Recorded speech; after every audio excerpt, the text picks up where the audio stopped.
Shalom saudara-saudara yang terkasih, jumpa lagi dalam Indri hari ini, Selasa 5 Juli dalam pekan biasa yang ke-14. Semoga Anda dan keluarga sehat adanya, dan mereka yang sakit semoga segera dipulihkan.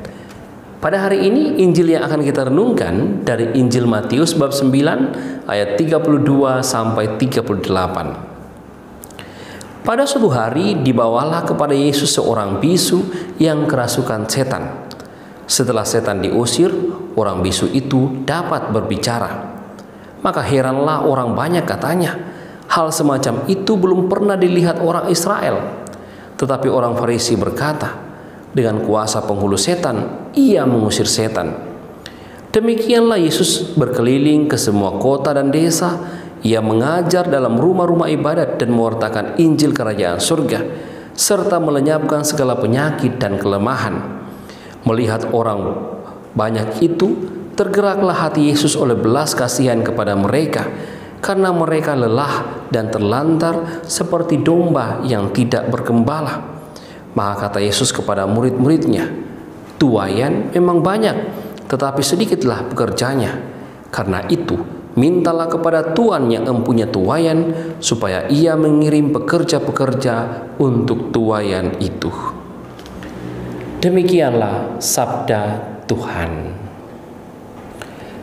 Saudara-saudara yang terkasih, Injil yang baru saja kita dengarkan itu menjadi dasar kuat mengapa setiap orang Kristiani dipanggil untuk terlibat dalam kehidupan sosial masyarakat. Ada satu jawabannya, yakni karena setiap orang Kristiani dipanggil untuk ikut dalam ketergerakan hati Yesus untuk berbelas kasih kepada banyak orang. Dikisahkan dalam Injil hari ini, ketika Yesus berkeliling, mengajar di rumah-rumah ibadat, menyembuhkan banyak orang sakit dan mengusir setan-setan, orang-orang banyak ini datang kepada Yesus, membuat Yesus tergerak hatinya oleh belas kasihan, karena orang banyak ini seperti orang yang tanpa gembala yang membuat mereka terlantar dan lelah. Oleh sebab itu Yesus mengatakan kepada para muridnya, mintalah kepada yang empunya tuaian supaya ia mengirimkan pekerja-pekerja untuk tuaian itu. Nah, disinilah yang paling penting. Panggilan kita sebagai orang Kristiani adalah kita dipanggil untuk bekerja untuk tuaian itu. Bekerja untuk menghadirkan kerajaan Allah di tengah dunia ini. Mengapa? Karena ini masih sangat relevan. Saat ini kita menjumpai masih banyak orang yang lelah.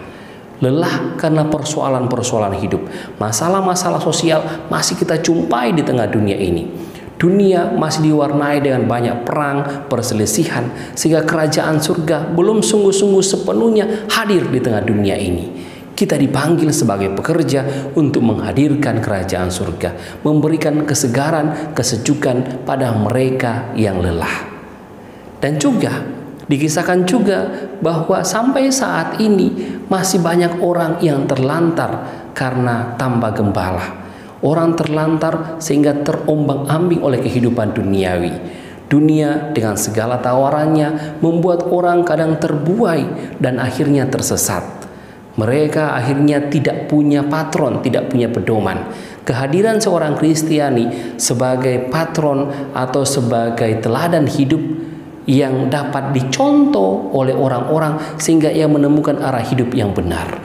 Kita dipanggil di sini untuk menjadi gembala yang mengantar orang keluar dari ketersesatannya untuk menuju kehidupan yang lebih baik. Saya dan Anda dipanggil untuk menjadi pekerja-pekerja di kebun anggur Tuhan. Semoga Tuhan Yesus memampukan kita semua. Amin. Tuhan bersamamu dan bersama rohmu. Semoga saudara sekalian diberkati oleh Allah yang Maha Kuasa, Bapa, Putra, dan Roh Kudus. Amin.